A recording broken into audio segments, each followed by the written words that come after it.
Ayting. Qarangki, ustoz, qarangki, mana shu Mamatmurod Sultonni qancha yozgan she'rlari, mana eng da'vat qilgan kitobga kitob oling, qo'lingga kitob ol degan bu kitobni nomi ham shu da'vat qilyapti yoshlarimizga, shunday qo'llariga kitob olinglar.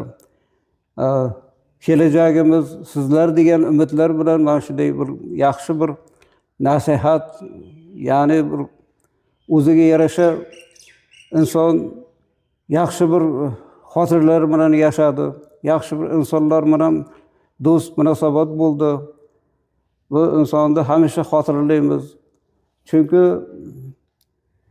tumanimizda ko'p yillar boshchilik qilib, yetakchilik qildi. Shu shoirlarni yetaladi, yaxshi yo'llarga boshladi, yo'lboshchi bo'ldi.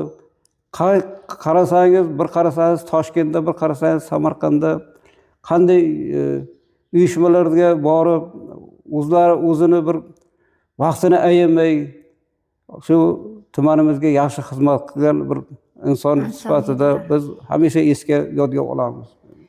Biz kutubxona xodimlari ham ustozimizni hech qachon unutmaymiz, chunki meni juda ham hurmat qilardilar, chunki kitoblarini qo'ldan qo'lga yosh avlodga targ'ib qilganim uchun hamma. Mana qo'limdagi qo'lingga kitob ol she'rida ham xuddi o'zlari erta ketishlarini bilganday shu she'rda yozgan ekanlar. Bugun safingizda bormiz, omonmiz. Balki erta rangi ro'yi samonmiz. Bevafo, bemormiz, xasta jonmiz. Biz ham bir bandamiz, oddiy insonmiz. Unutmang bizlarni, unutmang do'stlar. Bugun davralarning to'rida joyim. Bugun charaqlaydi oftobim, oyim. Ketdik desa erta yog'ochim, toyim. Ortimga qaramay ketay ilohim.